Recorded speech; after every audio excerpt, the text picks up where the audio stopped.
Hello दोस्तों, मैं पलक करुदिया आपके अपने यूट्यूब चैनल पलक पाठशाला में लेके आई हूँ एक और बेहतरीन वीडियो जिसका टाइटल है उत्सर्जन तंत्र, जो कि 10th और 12th और 11th तीनों के लिए बहुत ही इम्पोर्टेंट टॉपिक है। तो हम स्टार्ट करते हैं हमारी वीडियो को। इसके अंदर हम आपको विद डायग्राम एंड एक्सप्लेनेशन के साथ बहुत ही इजी कॉन्सेप्ट के साथ आपको उत्सर्जन तंत्र पढ़ाएंगे। इसमें आप डायग्राम भी देखेंगे और एक्सप्लेनेशन भी देखेंगे। तो चलिए स्टार्ट करते हैं। उत्सर्जन मेनली उत्सर्जन होता क्या है? जैसे कि हम जो खाना खाते हैं तो वो पाचन तंत्र के द्वारा जो भोजन होता है उसका छोटे छोटे खंडों में विभाजन होता है और उसके अंदर से पोषक पदार्थों का अवशोषण होता है। उसके बाद जो हमारे शरीर के अंदर अवशिष्ट पदार्थ बच जाते हैं उनको हमारा जो शरीर होता है वो शरीर से बाहर निष्कासित कर देता है। तो हम इसी प्रक्रिया को उत्सर्जन कहते हैं। जैसा कि आप देख सकते हैं, उत्सर्जन शरीर से बाहर अपशिष्ट पदार्थों को निकालने की या निष्कासित करने की प्रक्रिया को हम क्या कहते हैं? उत्सर्जन कहते हैं। अब जो उत्सर्जन होता है वो हमारे शरीर में नाइट्रोजनी पदार्थ जो अपशिष्ट होता है उसको बाहर निकालने के लिए बहुत सारे अंग मिलकर काम करते हैं। इन सभी अंगों को सम्मिलित रूप से हम उत्सर्जन तंत्र कहते हैं। उत्सर्जन तंत्र के अंदर निम्नलिखित भाग आते हैं। सबसे पहला भाग आता है किडनी, दूसरा भाग आता है मूत्र नलिका या मूत्र वाहिका, तीसरा भाग आता है मूत्राशय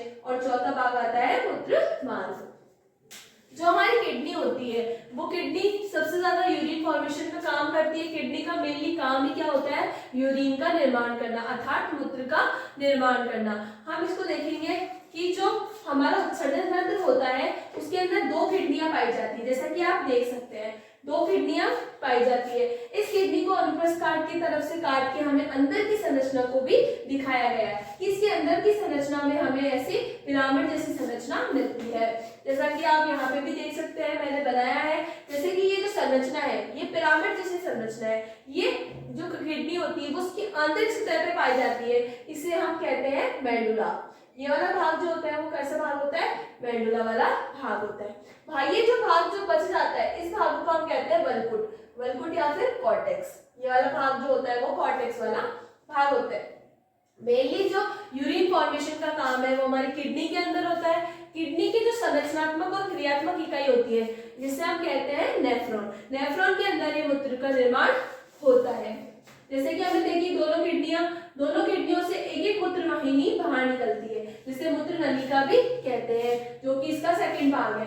फिर आती है मूत्र नलिका, मूत्राशय में जाके एक गोल थैलीनुमा संरचना बनाती है जिसे हम मूत्राशय कहते हैं और मूत्रवाहिनी मूत्राशय में आकर यूरिन को इकट्ठा कर देती है। इसके कारण संकुचन होता है। जब ये थैली पूर्णतः भर जाती है तो हमारा जो यूरिन होता है वो मूत्र मार्ग के माध्यम से शरीर से बाहर उत्सर्जित हो जाता है।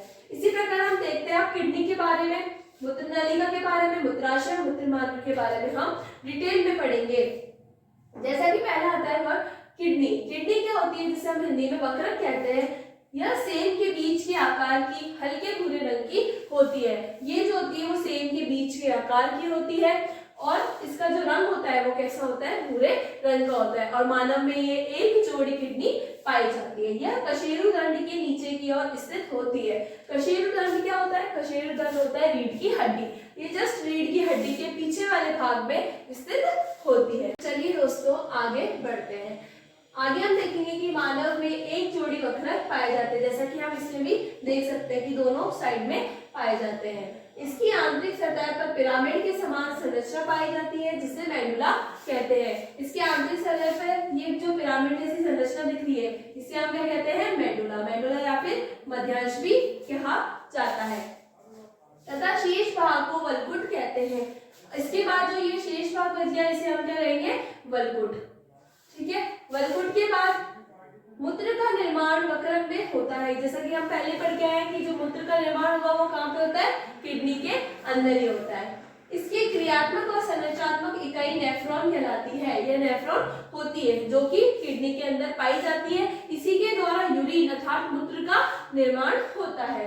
नेक्स्ट आती है मूत्रवाहिनी। मूत्रवाहिनी क्या होती है? प्रत्येक किडनी से एक मूत्रवाहिनी निकलती है।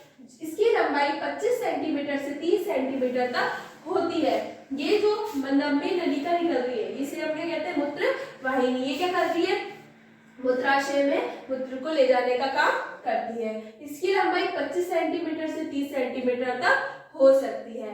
फिर आता है मूत्राशय। मूत्राशय क्या होता है? मूत्राशय एक थैलीनुमा संरचना होती है। इसके अंदर जो मूत्रवाहिनी होती है वो मूत्र को लेके आती है और यहाँ पे आके मूत्र को एकत्रित कर देती है। फिर नेक्स्ट आता है मूत्र मार्ग। मूत्र मार्ग क्या होता है? मूत्राशय की दीवारें आगे बढ़कर संकड़ी हो जाती है और मूत्र मार्ग का निर्माण करती है। जैसे कि ये मूत्र मार्ग की दीवारें मूत्राशय की ये आगे जाके संकड़ी हो जाती है और ये संकड़ी होकर मूत्र मार्ग का निर्माण करती है। इसके द्वारा ही मूत्र शरीर से बाहर निष्कासित होता है। जो कि किडनी में यूरिन बना वो नलिका से मूत्राशय में आता है, मूत्राशय में इकट्ठा होता है और मूत्र मार्ग के द्वारा शरीर से बाहर चला जाता है। इसमें अवरोधी पेशियां पाई जाती है, अवरोधी पेशियां जिसके कारण हर टाइम हम यूरिन फॉर्मेशन नहीं कर सकते, इसी के कारण हमें बार बार वॉशरूम नहीं आता है, क्योंकि हमारी जो पेशियां होती है अवरोधी पेशियां ये क्या करती है, जब पूर्णतः मूत्राशय भर जाता है उसके बाद संकुचित होती है और संकुचित होने के कारण मस्तिष्क संकेत भेजती है। इसके कारण ही फिर हम मूत्र को त्याग कर सकते हैं। अगर आपको हमारी वीडियो अच्छी लगी हो तो प्लीज वीडियो को लाइक एंड कमेंट करें और हमारे चैनल को सब्सक्राइब करें और उन बच्चों के साथ ज्यादा शेयर करें जिसको इसकी सबसे ज्यादा जरूरत है। Thank you so much.